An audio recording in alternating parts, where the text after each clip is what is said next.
수십 년 전 더 나은 삶을 꿈꾸며 이역만리 타국으로 떠나야 했던 이들에게 고국이라는 단어는 어떤 의미일까요? 그것은 아마도 그리움이자 언젠가 돌아가야 할 마지막 안식처였을 겁니다. 오늘 우리는 그 꿈을 안고 마침내 고국으로 돌아왔지만 오히려 또 다른 이방인이 되어버린 사람들의 이야기를 나누고자 합니다. 이것은 은퇴 후 한국으로 돌아온 재미교포 어르신들의 현실, 그들이 마주한 낯선 고국의 풍경에 대한 깊은 성찰입니다. 첫 번째 이야기는 이른한 살 김영수 어르신의 이야기입니다. 그는 작년 봄 34년간 살아온 시애틀의 집을 정리하고 한국으로 돌아왔습니다. 모든 자녀가 한국에 있었고 무엇보다 아내가 한국의 요양병원에 입원 중이었기에 더는 미룰 수 없는 선택이었습니다. 처음 몇 달은 모든 것이 새로웠습니다. 잊고 지냈던 익숙한 언어, 그리웠던 음식들, 반가운 친척들의 얼굴. 하지만 그 시간은 생각보다 짧았습니다. 아내는 알츠하이머가 깊어져 남편인 자신조차 알아보지 못하는 날이 더 많아졌습니다. 병원에서 돌아온 텅 빈 집, 그를 기다리는 것은 무겁게 내려앉은 침묵뿐이었습니다. 어르신은 말합니다. 미국에서의 삶도 조용했지만 외롭지는 않았다고. 매주 함께 예배를 드리던 교회 공동체, 한 달에 한 번은 꼭 안부를 묻던 친구들, 그리고 30년 넘게 몸에 익은 삶의 방식과 단단한 관계망이 있었습니다. 하지만 지금의 한국은 다릅니다. 사람들의 얼굴에는 정이 흐르는 듯하지만 관계는 스치듯 얕고 일상은 섬처럼 고립되어 있습니다. 두 번째 이야기는 68살 이정의 어르신의 사연입니다. 그녀는 남편과 함께 은퇴 후 귀국을 결심했습니다. 한국에 있는 딸과 손주들과 더 가까이 지내고 싶다는 소박한 꿈 때문이었습니다. 처음엔 정말 행복했습니다. 손주들과 공원을 거닐고 딸의 가족과 저녁 식사를 함께하는 것만으로도 하루가 꽉 차는 기분이었습니다. 그러나 행복은 길지 않았습니다. 몇 달 뒤 사위가 직장 발령으로 지방으로 이사를 가게 되면서 상황은 급변했습니다. 혼자 남겨진 그녀는 딸이 없는 서울에서 모든 것을 다시 시작해야 했습니다. 그녀는 한국의 복잡한 행정 시스템, 어디로 가는지 알기 힘든 버스 노선, 빠르게 변하는 동네 분위기에 적응하기가 너무나 벅차다고 말합니다. 특히 노인으로서 자신이 존중받기보다는 이빠르게 돌아가는 사회의 민폐가 되는 것은 아닐까 하는 생각에 위축될 때가 많다고 털어놓았습니다. 미국에서는 나이가 든다는 것이 경험과 지혜로 존중받는 느낌이었다면 이곳에서는 그저 느리고 뒤처진 사람으로 여겨지는 것 같아 서글픔을 느낍니다. 세 번째 이야기는 70살 박창수 어르신의 경우입니다.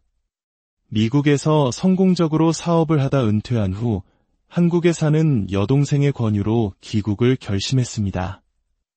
미국의 높은 의료비와 병원 이용의 불편함도 큰 이유 중 하나였습니다. 한국의 뛰어난 의료 시스템은 분명 큰 장점처럼 보였습니다. 하지만 현실은 달랐습니다. 오랫동안 외국에 거주했던 그에게 건강보험 시스템은 오히려 불리했습니다. 지역 가입자로 분류되어 매달 내야 하는 보험료는 예상보다 훨씬 높았고 그 혜택을 체감하기까지는 시간이 걸렸습니다. 무엇보다 그를 힘들게 한 것은 친구의 부재였습니다. 미국에서는 30년 넘게 알고 지낸 동포들이 있었습니다. 자주 만나지는 못해도 전화 한 통이면 언제든 마음을 터놓을 수 있는 든든한 관계였습니다. 하지만 한국에 돌아오니 새로운 관계를 만드는 것은 하늘의 별 따기였습니다. 누군가와 약속을 잡는 것조차 어색하고 결국 혼자 밥을 먹고 시장을 보는 단조로운 일상이 전부가 되어버렸습니다. 박 어르신은 최근 진지하게 다시 미국으로 돌아갈 준비를 하고 있습니다. 이 세 분 모두 고국에 돌아오면 마음이 편해질 줄 알았습니다. 익숙한 공간과 가족이 주는 안정감이 타향살이의 외로움과 불편함을 모두 씻어줄 것이라 믿었습니다. 하지만 현실은 냉혹했습니다. 한국 사회는 시스템적으로는 세계 최고 수준일지 몰라도 그 안에서 살아가는 개인의 정서적 공간은 생각보다 좁고 차가웠습니다. 특히 노년기에 시작된 다시 적응하기는 단순한 문화 차이 그 이상이었습니다. 익숙했던 마트에 계산대 대신 나타난 무인 키오스크, 스마트폰 앱이 없으면 예약조차 힘든 병원, 무엇을 물어봐도 바쁘다는 표정의 공무원들.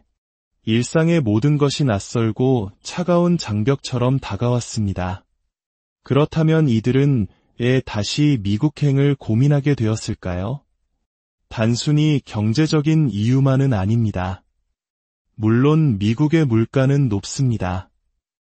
하지만 수십 년간 그곳에 뿌리내리고 살아온 교포들에게는 그곳이야말로 익숙하고 편안한 집이었습니다.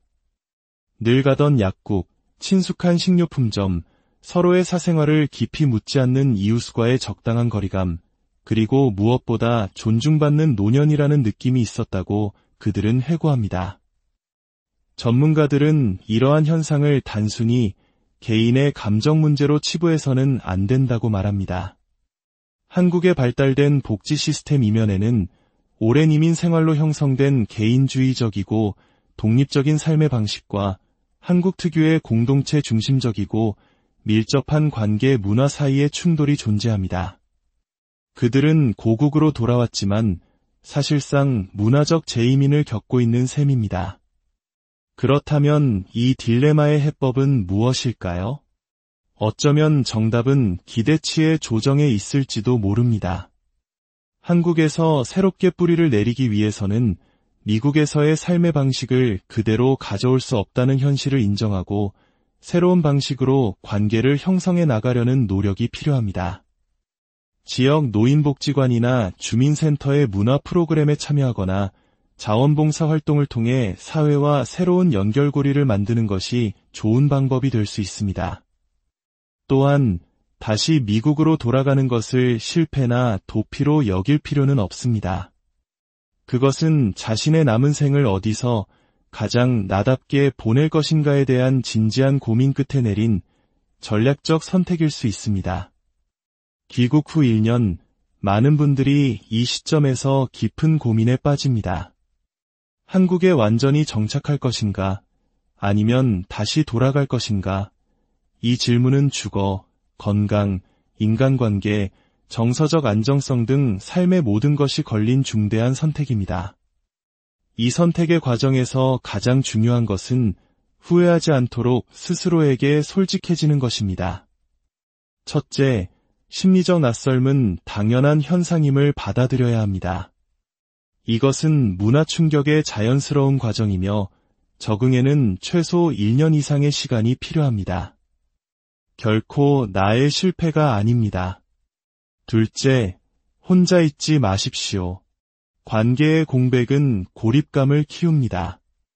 지역 커뮤니티나 같은 처지의 귀국 교포 모임 등을 통해 새로운 관계를 만드는 것은 단순한 외로움 해결이 아니라 정착을 위한 에너지를 얻는 생존 전략입니다.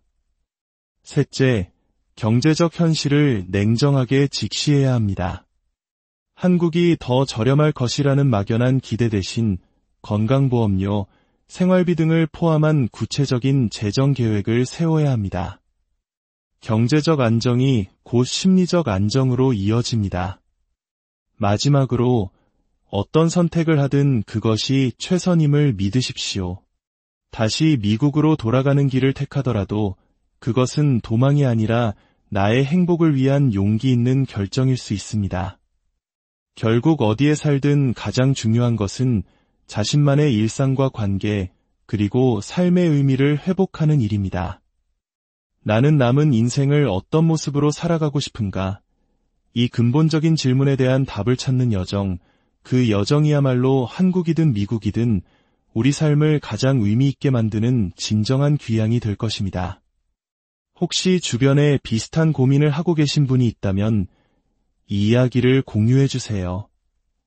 당신의 공유가 그분에게는 작은 위로와 깊은 공감이 될 수 있습니다. 저희 채널은 앞으로도 우리 삶의 이면에 있는 깊이 있는 이야기들을 계속해서 탐색해 나갈 것입니다. 구독을 통해 이 여정에 함께 해주시길 바랍니다.